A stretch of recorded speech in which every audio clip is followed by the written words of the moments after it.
E aí, pessoal do 7º ano, tudo bem com vocês? Estamos aí mais uma vez com a nossa aula. Eu sou a professora Alde Mahler, professora de língua portuguesa, e nós vamos hoje tratar aí sobre exercícios do livro, né? Então, se você tem o livro, acompanhe pelo livro. Se você não tiver o livro aí às mãos, você pode também acompanhar aqui pela tela que eu vou deixar aqui para que você possa fazer essa leitura e possa também tirar alguma dúvida porventura dos exercícios que você fez ou que você vai fazer aqui junto com a professora.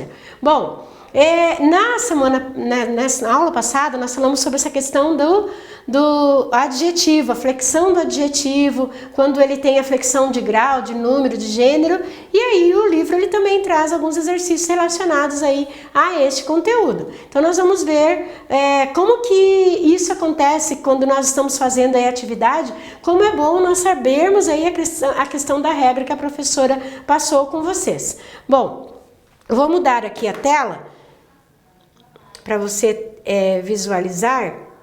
Então, esse poema aí que traz, né, na forma de um cordel. O que é o cordel? O cordel é como se fosse um repente, né, uma poesia que se faz contando uma determinada história, utilizada muito na questão do Nordeste, em alguns países também do Sul, né? Então, o cordel aí são principalmente aí utilizados aí pela região lá do Ceará, de Pernambuco, né, que são bem características aí dessa região e são quase que versos cantados, né? Eles fazem muito trabalham muito na questão das rimas. Em geral, esses versos são estrofes com 6 versos ou 8 versos, depende aí de como é feito esse tipo de poesia. Então, você tem aqui um cordel que foi feito com a história do Romeu e da Julieta. Essa história é do Shakespeare, né? Que é um literato em inglês, e aí ele fez a história e aí foi feito então aí esse cordel a respeito da história. Eu vou ler aqui esse pedacinho com vocês, acompanhe aí também na tela.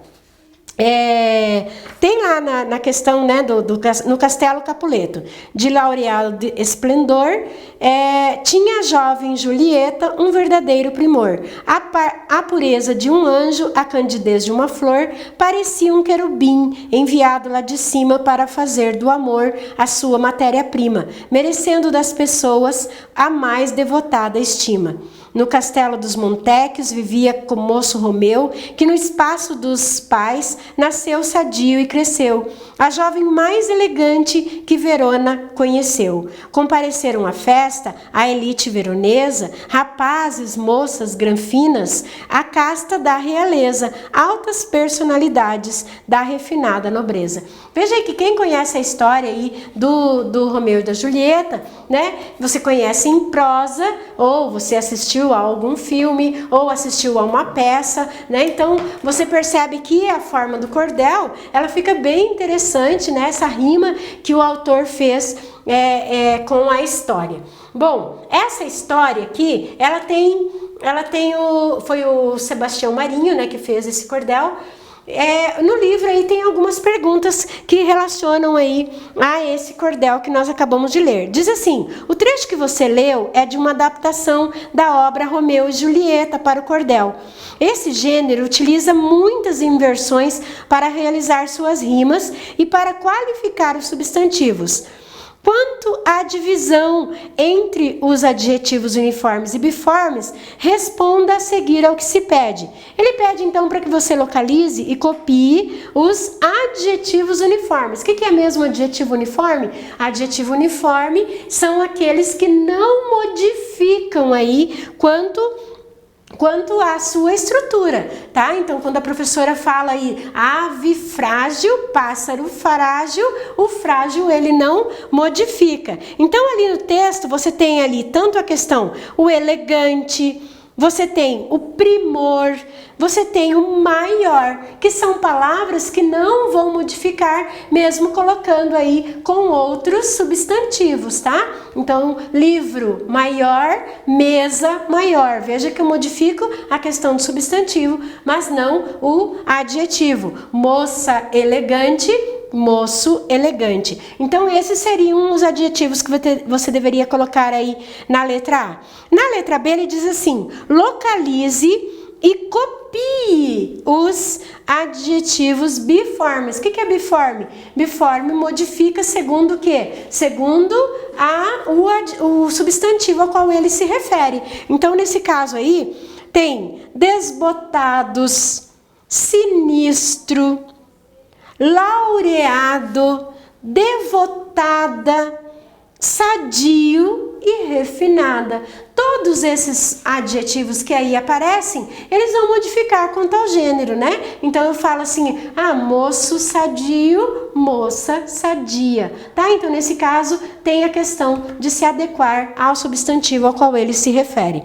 Na número 2 diz assim: vimos que o superlativo expressa um grau intenso na qualificação do substantivo no cordel apresentado à presença de superlativo, porém é possível transformar adjetivos para que adquiram esse grau também de uma forma absoluta. Lembra lá que a professora falou do absoluto? Absoluta você vai fazer só a intensificação do adjetivo.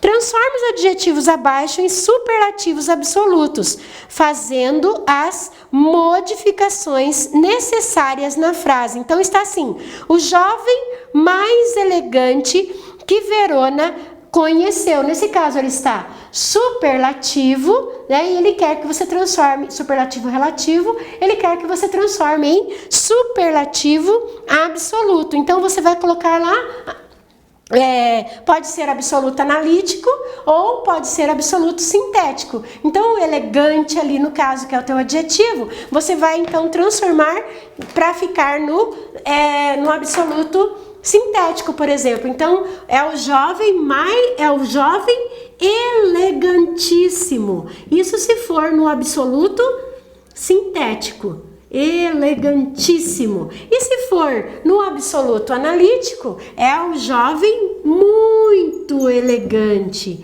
tá? Então, nesse caso aqui, você tem as duas formas de fazer no absoluto, tá? Então, tanto a forma sintética quanto a forma analítica. Você tem ali altas personalidades da refinada nobreza. Então, refinada é o teu adjetivo. Então, como que nós podemos fazer? No absoluto, muito refinada, se for analítico. Vamos fazer aqui no absoluto sintético, que é aquele que modifica. Refinadíssima, né? Tá? Então, nesse caso, você transforma aí a frase utilizando esse adjetivo. Aí você tem ali, deixa a professora colocar aqui para ficar mais fácil para você observar. Nesse caso ali você tem a letra C. Aconteceu na Itália, na cidade de Verona, esse sinistro episódio, né? Aí você tem ali, no caso, o sinistro, né, que é um adjetivo, então você vai colocar: aconteceu na Itália, na cidade de Verona, esse sinistríssimo episódio. É estranho? Mas é isso que se faz quando está fazendo essa questão do absoluto sintético. Ou, se fosse o absoluto analítico, muito sinistro, extremamente sinistro. Vamos lá, a letra D diz: vasculhando alfarrábios desbotados na gaveta. Você tem ali o desbotados, que é o teu adjetivo. Então, você vai transformar esse daí, né, no teu adjetivo absoluto, na forma absoluta. Então, nesse caso aí, você tem o desbotadíssimos, porque alfarrábios está no plural. Então, vamos colocar aqui: ou muito desbotados ou desbotadíssimos. Essa seria a forma analítica que você tem aí desse sintética, né, desse adjetivo. Merecendo das pessoas a mais devotada estima. Aí você tem aí no sentido de devotado de novo, só que merecendo das pessoas a devotadíssima, né? Então, devotadíssima estima. Ou, se for na forma, no grau superlativo, absoluto, analítico, muito devotada estima. Então, você percebe que tanto no grau absoluto, quanto no absoluto analítico, quanto no grau absoluto sintético, é só você adequar aí a questão do advérbio e você fazer essa transformação. Na número 3 ali, a professora vai colocar aqui para você, o cordel não deixa explícito o grau comparativo, embora possamos perceber comparações em seus versos. Flexione os adjetivos abaixo para que expressem uma comparação de acordo com o que se pede em cada questão. Não se esqueça de fazer os ajustes necessários no trecho. Então ele tem ali um verdadeiro primor, a pureza de um anjo, a candidez de uma flor. Então vamos transformar lá, essa questão é número 3, né? Vamos transformar ali para a questão da letra A, um verdadeiro primor, tão pura como um anjo, tão cândida como uma flor. O que é isso? Grau comparativo de igualdade. Estou comparando entre duas relações, né? Quando eu faço isso. Então, é o grau comparativo. Aí ele pede agora de superioridade. O que a professora falou sobre superioridade? Superioridade, você vai usar o mais do que ou mais que. Então, vamos lá transformar a mesma oração para o grau comparativo de superioridade. Ele vai ficar assim. Um verdadeiro primor, mais pura que um anjo, porque eu estou fazendo a comparação de superioridade, e mais cândida que uma flor. Então agora transformei a frase para esse meu grau comparativo de superioridade. E o próximo exercício, ele está pedindo letra C, transforme o trecho em comparativo de inferioridade. O que nós falamos sobre inferioridade? Que nós usamos o menos que, menos do que. Então vamos lá colocar na mesma frase novamente, só que agora usando inferioridade. Como nós falamos que tem que ser inferioridade, eu só vou adequar aí para, senão se eu colocar só o era um verdadeiro amor e colocar o menos, ele não tem sentido. Não era um verdadeiro primor, menos pura que um anjo, menos cândida que uma flor. Nesse caso, agora você fez a questão de o comparativo de inferioridade. E a número 4 diz assim: identifique no trecho do cordel o adjetivo pátrio e copie-o a seguir a que substantivo se refere esse adjetivo. Então você tem ali, voltando lá no cordel, né? Você tem a questão da veronesa. O que é adjetivo pátrio? Quando nasce em determinado lugar e recebe aquele nome que é oriundo desse lugar. Brasil, brasileiro. Curitiba, curitibano. Paulistano, da capital de São Paulo. Então, nesse caso aqui, veronesa quer dizer da cidade de Verona, né, que é na Itália, e aí ele está se referindo a essa elite, né, pessoas que fazem parte aí do alto escalão da cidade de Verona, então por isso que ele utilizou. E na número 5 ele diz assim: substitua os adjetivos abaixo por suas locuções adjetivas. Locução é o que mesmo, gente? É a questão da preposição mais um adjetivo mais o substantivo que tem um valor de adjetivo. Então vamos ver. O paciente relatou estar com um problema gástrico. Então você tem ali o gástrico sendo sendo esse adjetivo, você vai transformar em locução de estômago, né? Então, quando você está com uma gastrite é porque houve um problema no estômago. O outro diz assim: letra B, procurava uma poltrona coriácea. O que é isso? De couro, né? Então, coriácea tem a ver com a locução adjetiva de couro. A empresa resolveu expandir seus investimentos para produtos capilares, ou seja, de cabelo, produtos de cabelos, né? Então, nesse caso, capilares é o adjetivo que eu troco pela locução.